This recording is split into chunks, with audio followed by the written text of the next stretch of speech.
إدمان الشكوى. كلنا مدمنين شكوى، كلنا بنعشق الدور بتاع الفيكتيم، الضحية. كل حاجة حوالينا هي السبب وإحنا ما عندناش أي مشكلة خالص.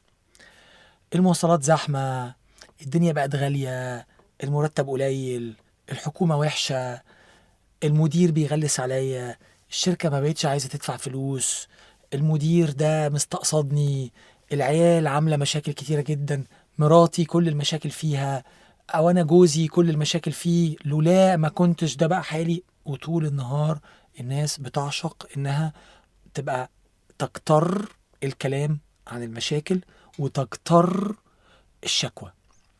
ليه النفس بتعمل كده؟ أولا الإيجو، النفس المزيفة، أحلى حاجة عندها إنها تحسسنا حلو.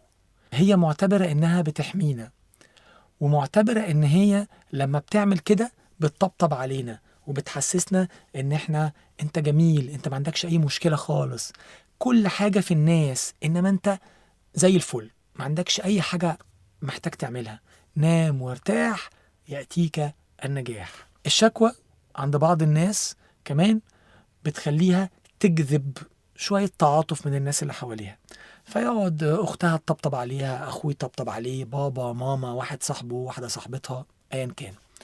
ساعات دي بتبقى مريحة لبعض الناس.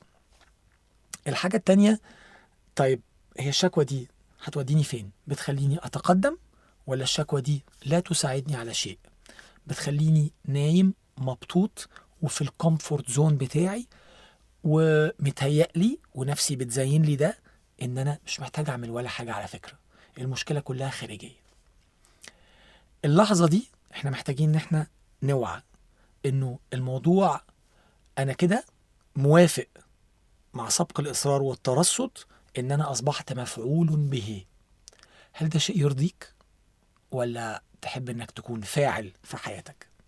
في حاجات ممكن نبقى متوقعين إن إحنا ما نقدرش نغيرها، زي إن الشوارع زحمة، إن الدنيا بقت غالية، إن العيال مجننني، إنه التعليم وحش، إنه المدير بيغلس عليا، أو إنه الشركة مشاكلها، وإن المرتب، أيا كان.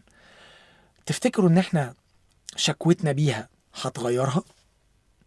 هو مين الضحية بتاعت الشكوى؟ الشكوى دي أصلا بتضر مين؟ الشكوى دي هتغير المرتب؟ الشكوى دي هتغير الشوارع؟ الشكوى دي هتغير العيال؟ هتغير الغلو؟ هتغير الحكومة؟ ما ظنش. أول واحد بيتعذب هو أنا، والأفكار دي اللي مفروض إن النفس المزيفة حطها لي عشان تريحني، لكن مع الأسف الشديد الدور بتاع الفيكتيم أكتر واحد بيعذبه هو أنا. إنه حياتي طول النهار سلبية، مزاجي طول النهار وحش جدا، وطول النهار شكاي بكاي. أرجوكم أول حاجة محتاجين نعملها إن إحنا نكسر العادة دي ونكسر الحلقة دي، ونبدأ ناخد قرار إن إحنا فاعلين. إحنا مش فيكتم، إحنا مش ضحية، إحنا مش مفعول بيه، أنا فاعل في حياتي. وأضعف الإيمان لو مش هقدر أغير حاجة إن أنا أبدأ أتأقلم على إنه خلاص أنا مش هقدر أغيرها، فأنا مسؤول عن مزاجي ومسؤول عن سعادتي. محتاجين أول حاجة كالعادة بتاعتنا نضحك، إن أنا قفشت أفكار سلبية، قفشت شكاوي، قفشتني وأنا هبدأ أدول واجتر واخش في حلقة الشكاي البكاي، أضحك لأن أنا بقيت واعي ودريان. تاني حاجة، طيب بشكرك يا سيدي يا النفس المزيفة إن أنت عاوزة تريحيني وتخليني أنام وارتاح وما أعملش أي حاجة لأن كل الحاجات خارجة عني، لكن أنا دلوقتي بقيت فاعل. طيب ناوي تعمل إيه لما أنت بقيت فاعل؟ هل ناوي بقى إن أنت تبدأ تسويتش الفريكونسي وموجة أفكارك والمايند سيت بتاعك وتوجهك الفكري ناحية أفكار أكتر إيجابية، أو أفكار أكثر تساعدنا على إيجاد بعضا من الحلول وتبريك الشكوى؟ لو سمحت في اللحظة دي محتاج ان انت تتنفس، وتاني بكرر تضحك، وتبدأ ان انت طب انا نفسي في ايه؟ الشوارع زحمة، انا اقدر اغيرها ازاي؟ انا اقدر انزل بدري، انا اقدر اعمل كاربولينج مع صحابي، ناخد 3-4 تنفار وناخد عربية واحدة، او اخد تاكسي، او اتصرف. المشكلة مشكلتك لو انت فاعل. انزل الساعة 6 الصبح، صلي الفجر يا أخي وانزل. ما بتصليش الفجر، انزل بدري. حاول تجتنب المواعيد الزحمة. شوف لك حلول، انت صاحب الحلول. طيب المرتب قليل، شوف حلول. هل الشكوى هتزود المرتب؟